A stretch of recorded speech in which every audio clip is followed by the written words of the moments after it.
प्रश्न संख्या 1, क्या शून्य एक परिमेय संख्या है? अपने उत्तर का औचित्य दीजिए। तो प्रश्न पहला में हम लिखेंगे हाँ, शून्य एक परिमेय संख्या है, क्योंकि शून्य को हम 0/1 के रूप में लिख सकते हैं। देखिए शून्य क्या है? एक परिमेय संख्या है, क्योंकि शून्य को हम 0/1 के रूप में लिख सकते हैं। बस परिमेय संख्या में क्या होना चाहिए? हर में शून्य नहीं होना चाहिए। देखिए तो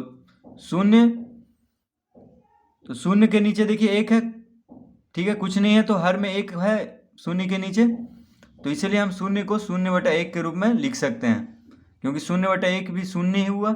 1 से देखिए भाग देंगे तो शून्य ही आएगा। तो परिमेय संख्याएं होती क्या है? देखिए वो संख्याएं जो p/q के रूप में लिखी जा सकती है, जहां p और q पूर्णांक है तथा q 0 के बराबर नहीं है। देखिए q क्या होना चाहिए? बस 0 के बराबर नहीं होना चाहिए। तो अगर q 0 के बराबर नहीं होगा तो बाकी वो सब संख्या क्या होगा? पूर्णांक। तो देखिए जैसे 1/5, 7/4, 13/84, 1001/1002। तो देखिए बटा में बस हर क्या होना चाहिए? शून्य नहीं होना चाहिए, तो वो सभी क्या होगा? परिमेय संख्या। जैसे देखिए शून्य एक परिमेय संख्या है, क्योंकि हम लिख सकते हैं 0 बराबर 0/1, यानी शून्य को हम 0/1 लिख सकते हैं। हर में देखिए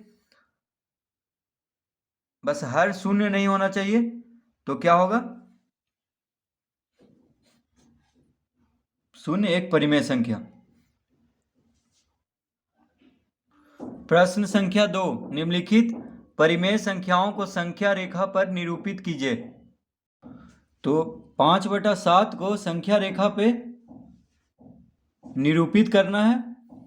तो पहले देखिए हम पहले समझेंगे कि संख्या रेखा क्या होता है। तो एक सीधा रेखा बनाएंगे इस तरह से, ठीक है। और देखिए यहाँ पे लिखेंगे हम x और यहाँ पे लिखेंगे हम y, ठीक है। x y, बीच में देखिए शून्य होता है, यानी मूल बिंदु, इसको शून्य कहते हैं। तो देखिए हम शून्य से 1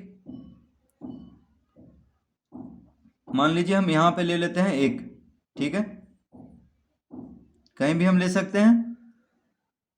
तो देखिए यहाँ पे 1 हम ले लिए और यहाँ पे 2, ठीक है। तो 1 और इधर होता है, देखिए शून्य के दायां तरफ होता है धनात्मक संख्या 1 2, ठीक है, और शून्य के बायां तरफ होता है ऋणात्मक संख्या, यानी -1 फिर -2, इस तरह से बराबर बराबर दूरी पे। लेकिन यहाँ पे देखिए 5/7 को निरूपित करना है, ठीक है। तो 5/7 0 और 1 के बीच में आएगा, क्योंकि देखिए अगर 7 से हम 5 में भाग दें तो 0 दशमलव कुछ आएगा, ठीक है। तो यानी 5/7 किसके बीच में आ रहा है? 0 और 1 के बीच में, क्योंकि 7 देखिए यहाँ पे हर बड़ा है, तो 7 से 5 में भाग देंगे तो 0.71 इस तरह से आएगा। तो यानी कहाँ पे आ रहा है? 0 और 1 के बीच में, ठीक है, क्योंकि यहाँ पे हर बड़ा है। अब देखिए अब यहाँ पे हर है, देखिए 7, यानी इसको 7 भाग में बांटना है 0 और 1 के बीच में। तो हम 6 लाइन लेंगे, यहाँ बीच में देखिए 6, देखिए 1 2 3 4 5 6, ठीक है। 6 लेंगे तो ये 7 भाग में बढ़ चुका है। देखिए इसको गिन करके देखते हैं। तो 1, देखिए यहाँ से यहाँ तक 1 भाग, 2 भाग, 3 भाग, 4 भाग, 5 भाग, 6 भाग, 7 भाग, ठीक है। तो हर में जितना रहे उतना भाग कर देना है। तो देखिए 7 है, तो इसको हम 7 भाग कर दिए हैं। 7 है तो 7 भाग हम कर दिए। 7 देखिए 5/7 है, यानी 7 भाग में इसको बांटना है, ठीक है। तो देखिए बीच में 0 और 1 के बीच में हम 5 यानी 6 हम निशान लेंगे, 1 2 3, देखिए 4 5 6, ठीक है, 6।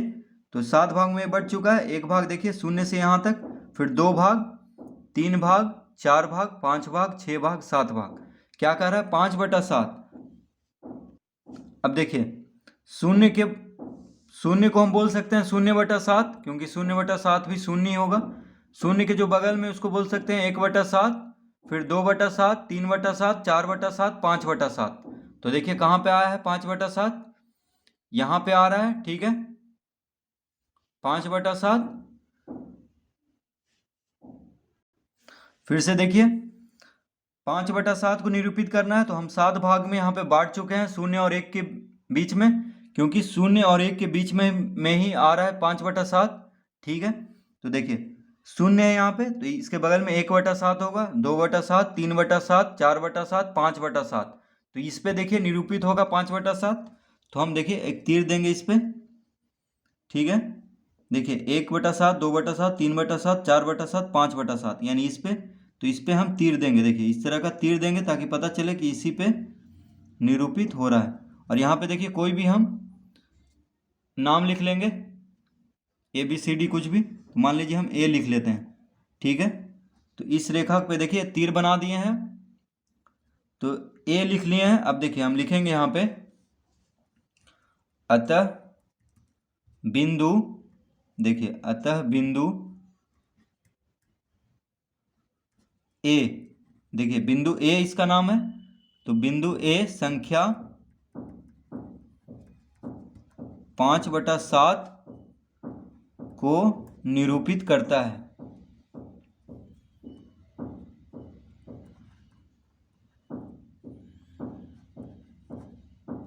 निरूपित करता है, ठीक है। तो देखिए बहुत ही आसान है, यानी बिंदु A जो है, यानी इस रेखा पे 5/7 क्या हो रहा है, निरूपित, ठीक है। तो इस तरह हम देखिए इसको हल कर लेंगे।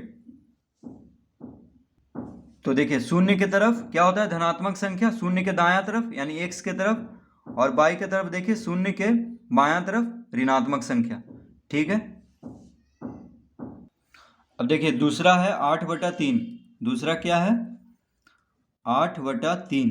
तो 8/3 को निरूपित करना है संख्या रेखा पे।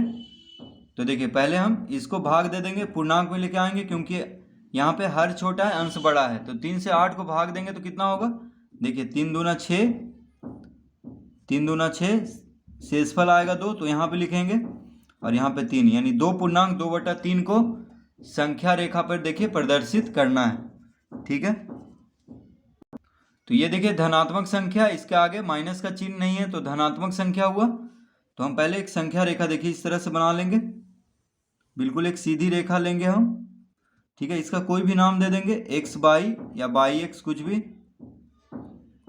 ठीक है। अब देखिए 2 पूर्णांक 2/3, 2 और 3 के बीच में आएगा, क्योंकि अगर 3 से हम 2 को भाग देंगे या 3 से 8 में देखिए भाग देंगे तो 2 दशमलव कुछ आएगा। जैसे यहाँ पे आया है 2 पूर्णांक 2/3, तो 2 से शुरू हुआ है, यानी 2 और 3 के बीच में है ये, ठीक है। तो 2 और 3 के बीच में हम इसको निरूपित करेंगे। तो मान लीजिए यहाँ पे 0,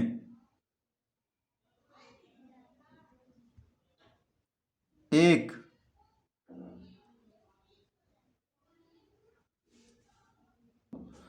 तो 0 के देखिए दायां तरफ धनात्मक संख्या 1, 2, 3, ठीक है। 0 के बायां तरफ ऋणात्मक संख्या।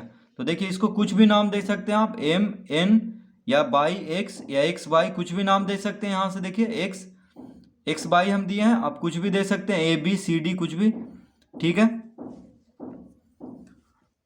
अब यहाँ पे क्या कह रहा है, 2 पूर्णांक 2/3, तो ये किसके बीच में है, 2 और 3 के बीच में है।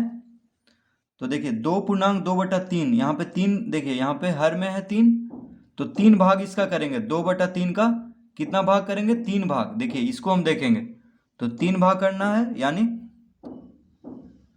यहाँ पे 2 रेखा लेना होगा। तो एक रेखा देखिए यहाँ पे, एक रेखा यहाँ ले लेते हैं, तो 3 भाग में हो चुका है। देखिए 1 भाग, 2 भाग, 3 भाग। देखिए फिर से 1 भाग, 2 से यहाँ तक 1 भाग हुआ, यहाँ से यहाँ 2 भाग, और यहाँ से यहाँ तक 3 भाग। तो देखिए 3 यहाँ पे लिखा हुआ है, तो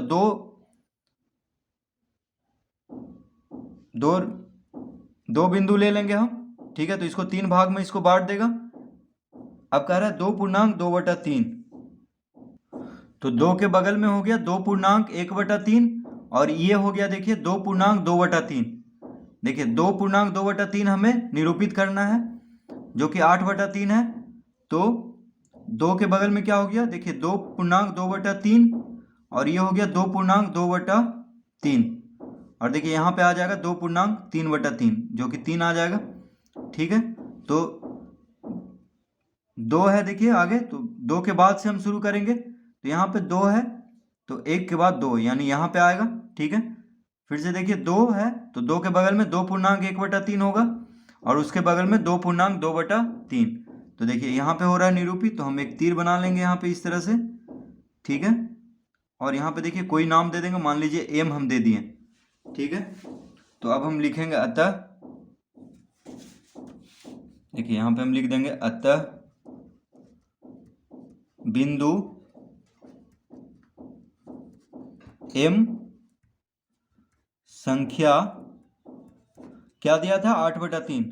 देखिए 8/3 दिया था, ये तो हम उसको भाग दिए तब आया है 8/3। संख्या 8/3 को देखिए बिंदु एम जो है संख्या 8/3 को निरूपित